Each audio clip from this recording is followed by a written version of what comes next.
রাত গভীর, গাজার আকাশে আগুনের লেলিহান শিখা, বিস্ফোরণের প্রতিটি শব্দ যেন আকাশকে ফুঁড়ে চিৎকার করে জানিয়ে দিচ্ছে এখানে জীবন আর মৃত্যুর মধ্যে কোনো ব্যবধান নেই। ধ্বংসস্তূপের নিচে চাপা পড়া মানুষের আর্তনাদ বাতাসে মিশে গেছে। এক মায়ের কণ্ঠ ভেসে আসছে, আমার বাচ্চাকে বাঁচান। কেউ কি শুনতে পাচ্ছেন? কিন্তু এখানে কেউ কারো কান্না শোনে না।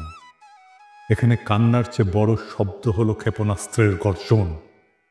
ইফতারের পর ক্লান্ত শরীরে একটু বিশ্রামের আশায় যে পরিবার শুয়ে পড়েছিল, কয়েক সেকেন্ডের ব্যবধানে তারা ধূলিসাৎ হয়ে গেল। একটি শিশুর ছোট্ট হাত ধ্বংসস্তূপের নিচ থেকে বেরিয়ে আছে, কিন্তু তার শরীরের আর কোনো অংশ নেই। এটা যুদ্ধ না, এটা নিছক প্রতিরোধের বিরুদ্ধে লড়াই না, এটা একপাক্ষিক গণহত্যা। ইসরায়েল এবং হামাসের মধ্যে যুদ্ধবিরতি বলবৎ ছিল।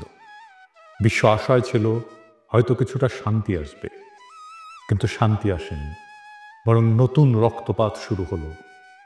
18 মার্চ রাতে কসাই নেতানিয়াহুর বাহিনী যুদ্ধবিরতি ভেঙে বেসামরিক মানুষের উপরে ভয়াবহ হামলা চালালো।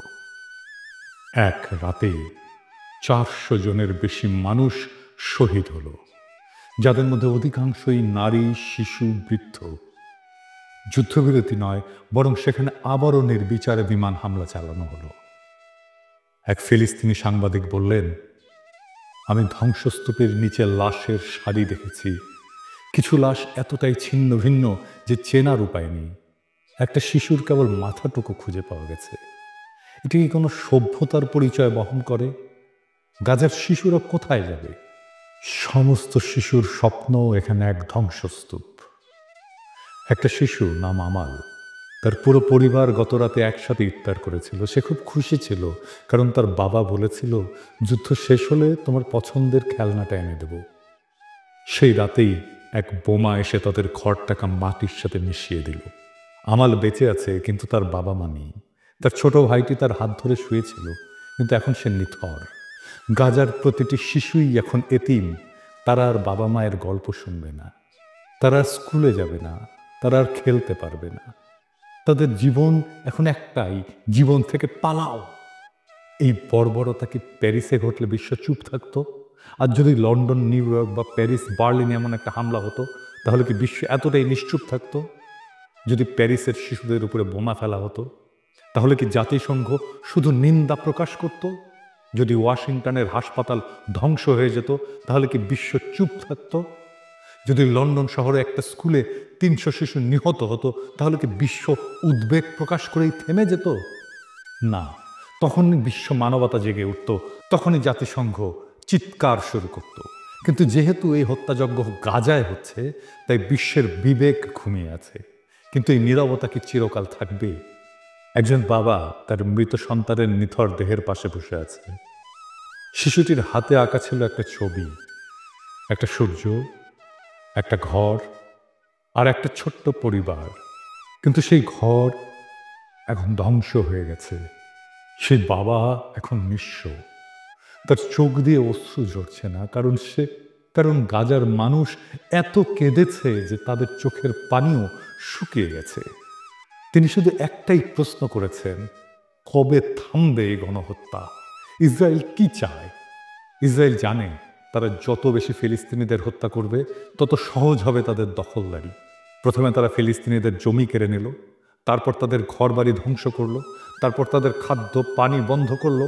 এখন তারা একে একে হত্যা করছে, যাতে কেউ বেঁচে না থাকে। এটা ধ্বংসের একটা পরিকল্পিত নীতি। এটাকেই বলে এথনিক ক্লিনজিং। ফিলিস্তিন মুক্ত না হলে মানবতা মুক্ত নয়। গাজা পুড়ছে, কিন্তু শুধু গাজা নয়, এই আগুন একদিন পুরো বিশ্বকে গ্রাস করবে। আজ যদি ফিলিস্তিন মুক্ত না হয়, তাহলে মানবতা কোনোদিন মুক্ত হবে না। আর যদি গাজার শিশুরা বাঁচতে না পারে, তাহলে পৃথিবীর কোনো শিশুই নিরাপদ নয়। আজ যদি আমরা চুপ থাকি, তাহলে একদিন আমাদের ঘরেও আগুন লাগবে, তখন কেউ আমাদের জন্য কথা বলবে না। এখন প্রশ্ন হলো, এই হত্যাযজ্ঞ কবে থামবে? পৃথিবী কি নীরব দর্শকের ভূমিকা পালন করবে? আজ গাজার রাস্তায় শিশুরা কাঁদছে, তাদের বাবা মা মৃত, আর আমরা যারা নিরাপদ ঘরে বসে এই ঘটনা দেখছি, আমাদের কি কিছুই করার নেই? অন্তত কণ্ঠ তো তোলা যায়। বিশ্বজুড়ে সাধারণ মানুষ সোচ্চার হচ্ছে, কারণ গাজার মানুষ শুধু একটা জিনিস চায়, জীবন। গাজার আকাশে আজও আগুনের গোলা উড়ে বেড়াচ্ছে। বাচ্চারা যখন মায়ের কোল জড়িয়ে ধরে কাঁদছে, তখন ইসরায়েলের যুদ্ধ বিমান তাদের ঘরগুলো একের পর এক মাটিতে মিশিয়ে দিচ্ছে। এই নৃশংসতা কেবল গাজার বিরুদ্ধে নয়, একটা মানবতার বিরুদ্ধে নৃশংসতা, এটা মানবতার বিরুদ্ধে এক নির্মম অপরাধ। তাই আজ যারা আমার এই এপিসোডটি দেখছেন, তাদের সকলেরই মনে রাখা উচিত, গাজার মানুষ আজ আমাদের সাহায্যের জন্য চেয়ে আছে। আমরা কি চুপ থাকবো, নাকি তাদের পাশে দাঁড়াবো? পৃথিবীর বিবেক কি জাগবে, নাকি আরো হাজারো শিশু ধ্বংসস্তূপের নিচে চাপা পড়বে নিঃশব্দে?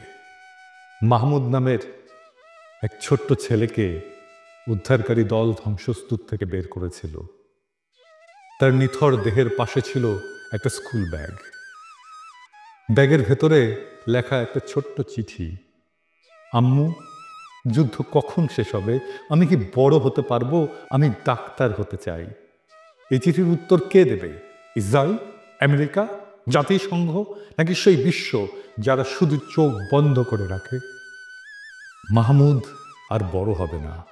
গাজার ফাতেমা আর কখনো লাল জামা পরবে না। এই ধ্বংসস্তূপের নিচে চাপা পড়েছে শুধু গাজার মানুষ নয়, চাপা পড়েছে বিশ্ব মানবতা। যদি আজ ফিলিস্তিন মুক্ত না হয়, তবে পৃথিবীর কোনো মানুষই মুক্ত নয়। যদি এক জাতিকে নিশ্চিহ্ন করা যায়, যদি শিশুদের নির্বিচারে হত্যা করা যায়, যদি কারো ভূখণ্ড দখল করে পুরো একটা জনগোষ্ঠীকে শরণার্থী বানিয়ে ফেলা যায়, আর বিশ্ব কিছুই না বলে, তবে সেই বিশ্বে একদিন কেউ নিরাপদ থাকবে না। ফিলিস্তিনের লড়াই শুধু ফিলিস্তিনিদের নয়, এটা পুরো মানবতার লড়াই। কিন্তু একদিন সেই ধ্বংসস্তূপের নিচ থেকে যেদিন নতুন ফিলিস্তিন জন্ম নেবে, যেদিন প্রতিটি শহীদ শিশুর নাম স্মরণ করা হবে, যেদিন মানবতা আবার মাথা তুলে দাঁড়াবে, সেদিন আমরা গলা উঁচিয়ে বলবো, ফিলিস্তিন মুক্ত হয়েছে। আর সেদিনই মানবতা মুক্ত হবে। ফিলিস্তিনের স্বাধীনতা ছাড়া আমাদের স্বাধীনতা অর্থহীন। একদিন ঠিক ফিলিস্তিন মুক্ত হবে। একদিন সূর্যের স্বপ্নের শান্তির ভোর আসবে। একদিন পৃথিবীর মাটি, আকাশ, বাতাস মধুময় হবে। সেই দিনের অনাগত প্রজন্ম আমাদের অক্ষমতাকে, আমাদের কাপুরুষতাকে, আমাদের স্বার্থপরতাকে ক্ষমা করো। হে মহান সৃষ্টিকর্তা, তুমি আমাদের ক্ষমা করো। তুমি বৃথাই আমাদের শক্তি দিয়েছিলে। এই দীনতা, এই কাপুরুষতা, এই অক্ষমতার দায় আমরা নিলাম। Free, free, free Palestine. No more murder, no more lies. ইনকিলাব জিন্দাবাদ।